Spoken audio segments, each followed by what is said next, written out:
Good evening. In today's presentation, Beyond Bars, we will be unveiling the collateral impacts of mass incarceration in America. Today's presentation is given by Amy L. Hall, a student at Miami University. To understand the problem with mass incarceration, we must first define what mass incarceration is. It refers to the reality that the United States criminalizes and incarcerates more of its own people than any other country in the history of the world. It inflicts enormous harm primarily on the most vulnerable among us, poor people of color. Mass incarceration is a network of policing, prosecution, incarceration, surveillance, debt, and social control that is rooted in, builds upon, and reproduces economic and racial inequality and oppression. Some refer to this network as the carceral state, the penal state, or the criminal legal system. Finally, mass incarceration describes a constant surge of shockwaves inflicting harm and trauma on people and communities across our country. There are many impacts on individuals and families within our communities that are incarcerated. Some of those are limited job opportunities, economic hardships, a social stigma, and recidivism. For limited job opportunities, most ex-prisoners often struggle to find employment due to their criminal records. The stigma associated with incarceration makes it difficult for them to secure stable jobs, exacerbating economic hardships. Many individuals leaving prison face acute poverty, mental illness, untreated addictions, and physical disabilities are compounded by their financial struggles. In fact, prisons have inadvertently become a safety net for those failed by other social support systems. The stigma of having a prison record persists long after release. It affects housing, relationships, and community acceptance. Overcoming the stigma is a formidable task for those re-entering society. These challenges contribute significantly to the high rates of recidivism. Without adequate support and opportunities, ex-prisoners often find themselves back in the criminal justice system.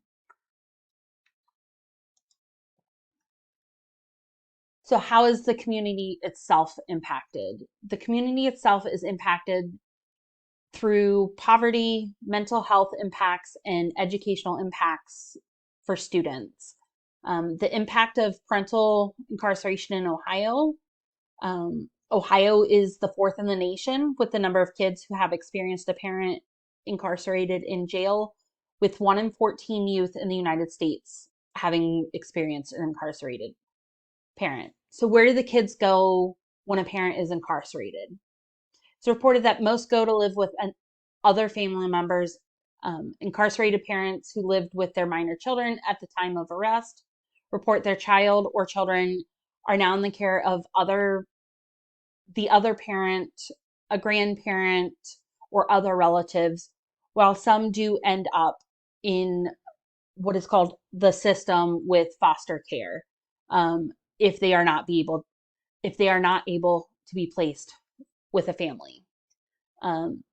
Disenfranchised populations are those populations of incarcerated individuals who lose a lot of rights as being a prior felon or even just the impact of being in prison.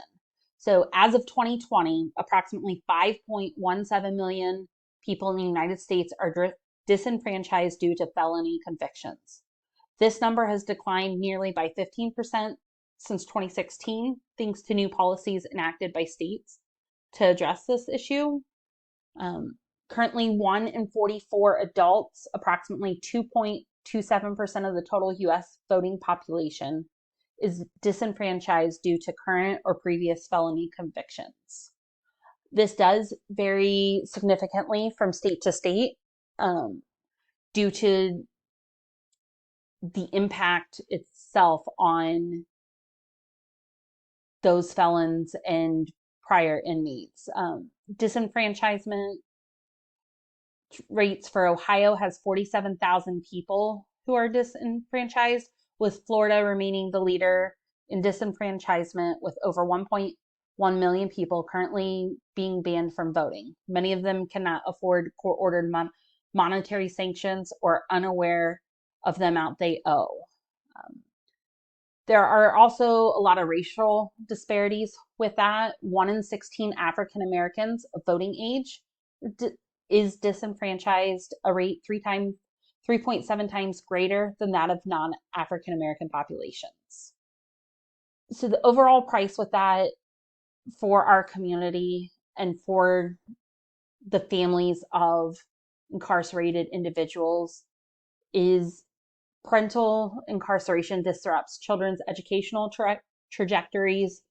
The care and legal custody of children is often affected, while some prisoners discuss care arrangements for their children during arrest or imprisonment. The issue is more commonly raised during sentencing. Children with incarcerated parents face increased risks of internalizing problems and other adverse outcomes, which lead to multiple mental health and antisocial behavior or drug use problems. So one of the videos I found in doing our presentation in reform was a video, as you can see, titled Searching for Justice. It will discuss about a family that has been impacted by their father being incarcerated. So I will go ahead and stop and allow you to watch this video. People than those convicted of crimes. Student Reporting Labs, which is our journalism training program, explores how the criminal justice system can create obstacles for kids and families. It's part of our series all this week, Searching for Justice. It's estimated that nearly half of all U.S. children have at least one parent with a criminal record. And for the families, the negative effects of incarceration continue far beyond time served. 17-year-old Excellence Glenn's father was released from prison in 2005 following a conviction from drug and firearm possession. But the family had a hard time finding a home last year. More than once they were all set to move, only to find out their rental application was denied. How did it feel to pack up all that stuff and then unpack, repack, and figure out your living situation? It was kind of hard because where we was before, it was kind of packed together since we was a big family. And we were hoping to move somewhere bigger. Excellence mom, Sheena Mead, was hesitant to tell her kids the real reason things weren't working out. We met all the financial requirements. Credit was great. We always paid our rent on time. But there was something that was preventing us from getting the homes we wanted. That something was her husband, Desmond Mead's criminal record. On the application says, have you ever been arrested or convicted of a felony conviction? And you have to check that box. But by this time, Desmond had become a successful lawyer and a prominent activist. Last year, he was named as one of Time magazine's 100 most influential people in the world for leading an effort in Florida to restore voting rights to over 1.4 million people with past felony convictions. Sheena says the whole family has been a part of that work, advocating for reforms to the criminal justice system, but the rental applications kept getting denied.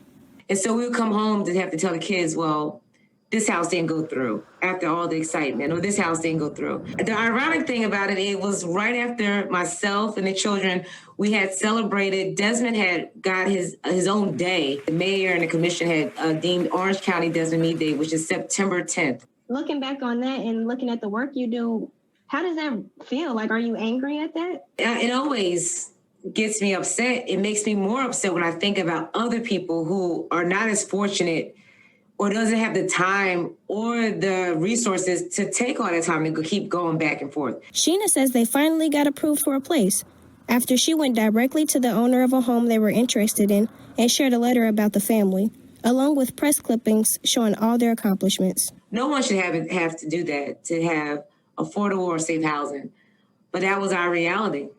Excellence wants other kids to know there's no shame in having a parent with a criminal record. Some kids, they don't really want to talk about it. They think that it's bad.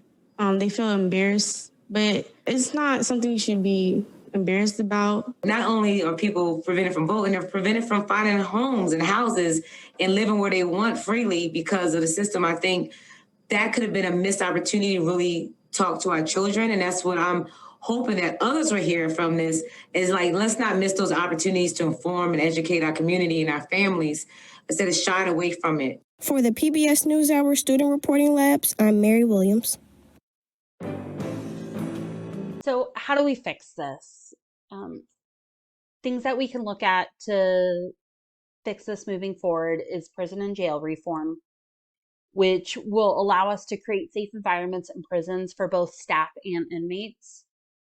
Right now, there needs to be a more humanistic approach where we treat inmates like they matter, reduce solitary confinement, provide vocational opportunities that will align better to what they can encounter on the outside world, and give them different opportunities to help grow and reform. Changing the incentives. In 1994, there was a Violent Crime Control and Law Enforcement Act authorized $12.5 billion in grants for more punitive criminal justice policies. You may have heard of some of these, like the 3-strike rule. Think of it like baseball, 3 strikes, you're out. And then you end up with states that are incentivized to incarcerate more people and impose those longer sentences. We can cut the jail and prison populations. The current epidemic that we have with the population itself is the civil rights crisis of our time. The US has less than 5% of the world's population, yet we have nearly 1/4 of its prisoners. Brennan Center for Justice research has shown that nearly 40% of the US prisoners are incarcerated with little public safety rationale. That means a lot of our prison population are for non-violent offenders. So it can be, especially now how we have so many reforms going with the legalization of marijuana, there are so many individuals that are in prison for selling and even just possessing marijuana. So that can help change what the overall population looks like. We can advocate for replacing prison with drug treatment, probation, or community service for those convicted of lower level crimes, and new sentencing guidelines that are proportional to the crime committed. These steps would reduce our prison population by more than 500,000 people. For social services, many states spend tens of thousands of dollars per year to incarcerate a single person, rivaling what it would cost to send them to an elite private institution. As a whole, we need to look at rehabilitation programs similar to how we were just discussing the drug treatment, probation, and community service, doing those rehabilitation programs to help the individual escape whatever circumstances they were in prior to that conviction will help keep them from re-offending and becoming another statistic back in the prison system. Providing food security programs for inmates and their families. Families who have a parent that are in prison can feel the impact. And it's also been noted that as inmates are released from prison, they have a food security problem, and that will lead them to repeating the steps that they and the path that they were on previously that ended up with them being in that program. Other social services can also have a long-term economic effect in combating the hidden costs in incarceration. So that is all we have for today's presentation. I hope you take this to think of ways that you can, as an individual, have an impact on helping not just the population of inmates that are currently still in prison, but those that have been released and their families. Thank you and have a great day.